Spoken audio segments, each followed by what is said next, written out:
In Investing 101 today, I'm joined by Sam McElroy. He is the co-founder of Financial Investments, here to talk about that dirty secret behind a retirement number. So welcome to our show. Thank you for having me. Everybody wants to find that perfect number. Do I need $1 million to retire? $2 million?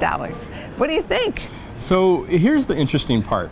Everybody thinks that there is a magic number that you can save to, and that if you get to that number, that you can kind of ride off into the sunset and retire happily for the rest of your life.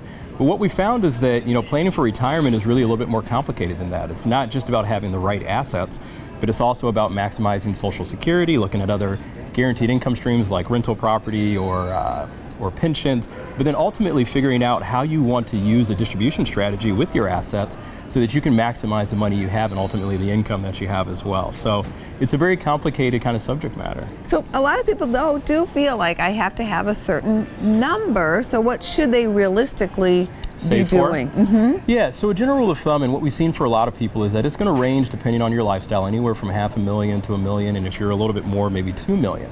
But the idea is that you really want to think about it from a purpose-based standpoint. So first you want to think about what your lifestyle looks like, what your income needs are going to be.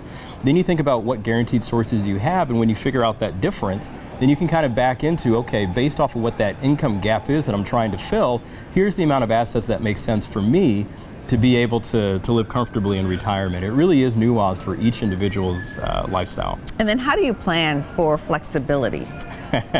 There's a lot of different strategies out there as far as how you want to be flexible with your assets. One strategy that we've seen that works pretty well is just making sure that your investments are aligned with the type of expenses they're going to cover. So trying to make sure you have enough guaranteed income to cover your fixed expenses, housing, transportation, healthcare, food, and then just trying to rely on market performance to basically offset your variable expenses. So travel, eating out, maybe buying a little bit better wine, stuff like that.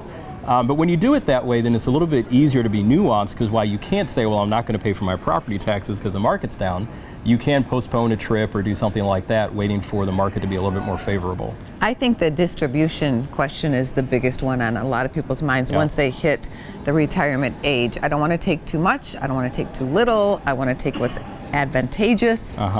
What do you do? Well, the rule of thumb is that it depends on how you're going to draw income from your assets. A lot of people by nature default into what we would call a liquidation strategy, basically meaning that they're going to systematically sell off shares. And when you use that type of strategy, then you rely on statistics, what we would call the safe withdrawal rate rules. It used to be 4%, that was kind of established in the mid-1990s, but these days they're saying it's more between 3 to 3.4%. The other strategy we see people use is actually investing more for dividends and interest, where the yield from their portfolio basically becomes their withdrawal rate. And in those instances, sometimes you can get a little bit more income out of the same, asset pool. I like that. Thank you, Sam, for coming on the show. You're very welcome. Thanks for having me.